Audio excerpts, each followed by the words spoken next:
एक तरफ ट्रंप का 20 नुकाती प्लान जो हमास के तसल्ली बख्श जवाब की वजह से गजा के लिए एक नई उम्मीद की किरण लाया है, मगर जमीनी हक़ाइक़ अब भी वही हैं। आसमान धुएं से अटे हुए हैं, गलियों में खौफ बिखरा हुआ है और हर गुजरते दिन के साथ बेशुमार जिंदगियां मिटती जा रही हैं। मुज़ाकरात की मेजें कभी कतर में सजी तो कभी मिस्र में, मगर असल सवाल आज भी गूंज रहा है, क्या किसी के पास इसराइल के लिए कोई वाज़ेह और अमली अमन मंसूबा भी है? कौन है जो इसराइल को बमबारी रोकने पर मजबूर करेगा? हमने अल जज़ीरा की रिपोर्ट्स और अपनी तहकीक की रोशनी में ऐसे 10 नुकात तैयार किए हैं जो यकीनन गजा और इसराइल में अमन की सुबह तलू कर सकते हैं। अमन और इंसानियत के लिए, पीस और ह्यूमैनिटी के लिए इन 10 नुकात को जानने से पहले मेरे चैनल को सब्सक्राइब करें और वीडियो को आखिर तक जरूर देखें। दुनिया की सबसे हसास सरजमीन पर सदर ट्रंप एक नए सियासी दौर का आगाज करने जा रहे हैं। हमारा 10 नुकात भी इन्हीं से मुतालिक है, मगर आपको पहले कहानी के पस मंजर की तरफ ले जाते हैं। 29 सितंबर को सदर डोनाल्ड ट्रंप ने नेतन्याहू के हमरा एक यादगार प्रेस कॉन्फ्रेंस में गजा के लिए 20 नुकाती अमन मंसूबा पेश किया, जिसमें गजा की असर नौ तामीर और खित्ते में पायदार इस्तेहकाम के वादे शामिल थे। इस मौके पर सदर ट्रंप ने वाज़ेह किया, अगर हमास ने इस मुआहदे को तस्लीम ना किया तो उसके खिलाफ फौरी और सख्त कार्रवाई की जाएगी और पैदा होने वाली तबाही की जिम्मेदारी भी उसी हमास पे लागू होगी। हैरत अंगेज तौर पर हमास ने इस मंसूबे पर मुस्बत रद्द अमल दिया है। उसने मूवियों की फौरी रिहाई की आमादगी ज़ाहिर की और कहा कि तबादले के लिए मुनासिब मैदानी इंतजामात और बैन अवी सालिस फराहम किया जाए ताकि वह मुज़ाकरात करके इस अमल को मजीद आगे बढ़ा सके। हमास ने यह भी कहा है कि गजा का इंतजाम अबूरी या फलस्तीनी अथॉरिटी को मुंतकिल किया जा सकता है, अलबत्ता किसी ऐसे बोर्ड ऑफ पीस को कबूल करने से इनकार किया गया है जो गैर मुल्की अनासर को फलस्तीनी अमूर पर, फलस्तीनी अवाम पर कंट्रोल दें। ताहम सदर ट्रंप ने हमास के इस रद्द-ए-अमल का खैर मकदम किया और इसराइल से फौरी बमबारी बंद करने का मुतालबा किया। ये रद्द-ए-अमल इसराइल के लिए बिल्कुल ही गैर मुतवक्के था, क्योंकि तारीखी तौर पर हमास न तो हथियार डालने पर आमादा रही है और ना ही अपने सियासी असर रसूख में कमी का रिवायती मुजाहरा किया है। एक हकीकत वाज़ेह है, आखिर मुज़ाकरात कामयाब हो ही गए और फरीकैन के दरमियान एक अहम डील तय पा ही गई। इस मुआहदे की मंजूरी अमरीकी सदर ने भी दे दी, जिन्होंने इस तारीखी पेशरफ्त पर मिस्र और तुर्की दोनों ममालिक का शुक्रिया अदा किया। डील के मुताबिक इसराइल अब तक फलस्तीनी कैदियों को रिहा करने का सिलसिला जारी कर दिया है। इसके बदले में हमास ने भी 48 मूवियों को वापस कर दिया है, जिनमें से 28 बदकिस्मती से दौरान कैद ही जान की बाजी हार चुके थे। हमास के तर्जुमान ने बताया कि अरब ममालिक, तुर्की और अमेरिका के नुमाइंदों ने बतौर सालिस यकीन दहानी कराई है कि इसराइल अब किसी भी किस्म की बमबारी नहीं करेगा। इसराइली वजीर आज़म ने भी इस मुआहदे की तौसीक करते हुए ट्रंप का शुक्रिया अदा किया और इसे अमन की तरफ पहला कदम करार दिया है। डोनाल्ड ट्रंप के 20 नुकाती अमन मंसूबे पर नजर डाली जाए तो ये पहला मरला है।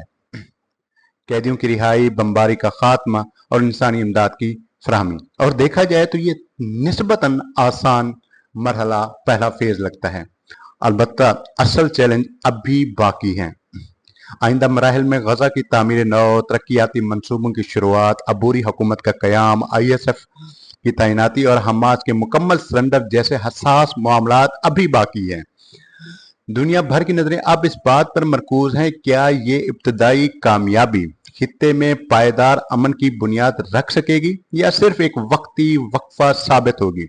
हम तो उम्मीद कर रहे हैं कि आने वाले दिनों में ये बड़े मसाइल भी बहमी एतमाद और संजीदा सफारतकारी के जरिए से खुश असलूबी से तय हो जाएंगे। اگر اس معاہدے کی خلاف ورزی کا سب سے بڑا خطرہ اگر کہیں موجود ہے تو وہ اس فریق کی طرف سے ہے جسے فی الحال مؤثر بین الاقوامی قانون یا اخلاقی پابندیوں نے راہ راست پر نہیں رکھا، یعنی اسرائیل کی طرف سے۔ لہذا ہمارا 10 نکاتی منصوبہ اسی نکتے پر مرکوز ہے جو اسرائیل کو قانون، احتساب اور اصلاحات کے دائرے میں لاتا ہے تاکہ حقیقی دیر پا امن اور انسانی حقوق کی بحالی ممکن ہو سکے۔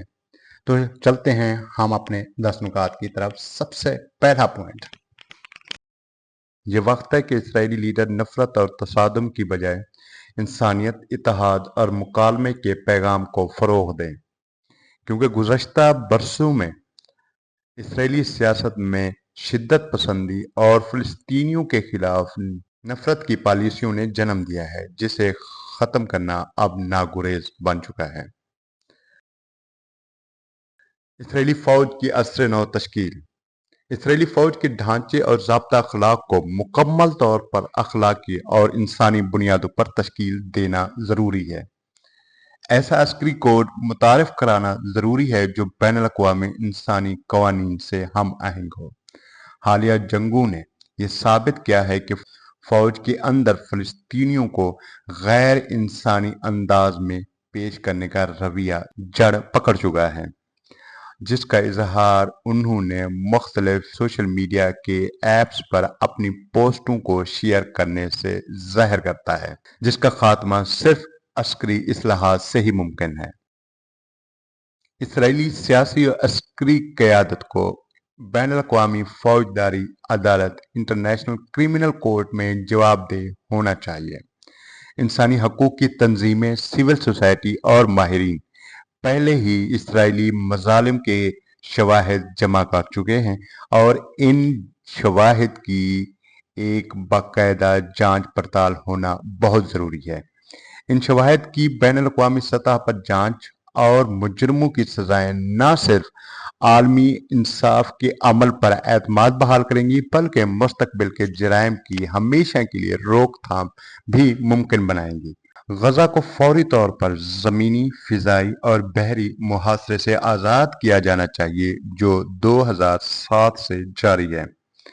انسانوں اور سامان کی آزاد نقل و حرکت کو یقینی بنایا جائے تاکہ زندگی معمول پر آ سکے۔ مزید برآں ایک بین الاقوامی نگران یا حفاظتی فورس، مثلاً اقوام متحدہ یا GCC یا عرب ممالک یا مسلم ممالک کی نگرانی میں ایک فورس تعینات کی جائے تاکہ کوئی بھی فریق دوبارہ محاصرے یا انسانی حقوق کی خلاف ورزی نہ کر سکے۔ کوئی بھی فریق سے مراد کوئی بھی شدت پسند یا پھر خود اسرائیلی فورس۔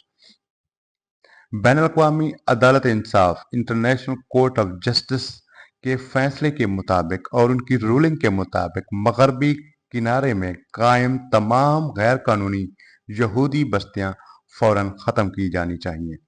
اس سلسلے میں کی جانے والی ہر قسم کی لابنگ، فنڈ ریزنگ یا سیاسی کوشش کو بند کیا جانا چاہیے اور بستیوں کے پھیلاؤ پر قانونی پابندی عائد کی جانی چاہیے۔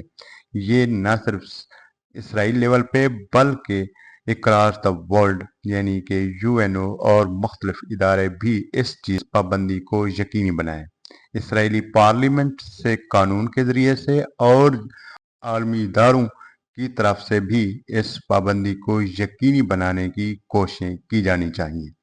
مغربی کنارے اور یروشلم کو غیر سیاسی علاقہ بنایا جائے۔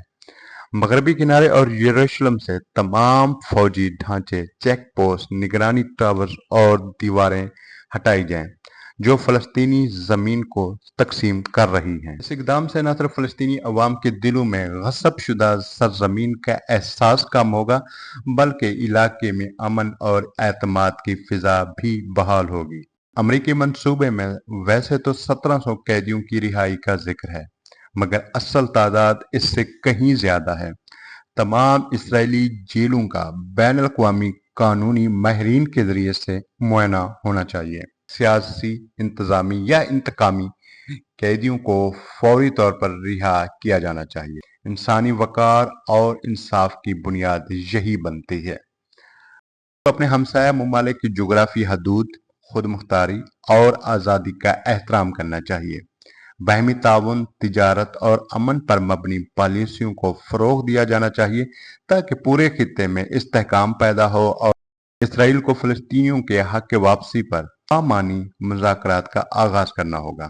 ये बातचीत फ़लस्तीनी क़यादत, पनाह गज़ीनों, अक़वाम मुत्तहिदा के नुमाइंदों और उन तंजीमों के साथ होनी चाहिए जो फ़लस्तीनी मुहाजिरीन के साथ दहाइयों से काम कर रही हैं। यही वो रास्ता है जो इंसाफ और देरपा अमन की जमानत बन सकता है। गुज़श्ता बरसों में इसराइल ने अपनी पब्लिक डिप्लोमेसी मुहिम्मात में अरबों रुपए झोंक दिए ताकि आलमी सतह पर अपनी पॉलिसियों को जवाब दिया जा सके। 2024 में सिर्फ इस मकसद के लिए $150 मिलियन खर्च किए गए। सोशल मीडिया मुहिम्मात, लॉबिंग, फेलोशिप और गैर मुल्की सियासतदानों व सहाफ़ियों के इसराइली दौरों पर इन इक़दामात के नतीजे में मगरबी दुनिया में फ़लस्तीनी यकजहती पर मुकम्मल क्रैकडाउन बढ़ा है। लिहाजा ज़रूरी है कि एक बैनुल-अक़वामी माहिरीन का पैनल इन सरगर्मियों की तहकीकात करे ताकि वाज़ेह हो सके कि ये मुहिम्मात कहीं दूसरे ममालिक की खुद मुख्तारी और आज़ादी इज़हार के कवानीन की खिलाफ वर्जी तो नहीं कर रहे हैं।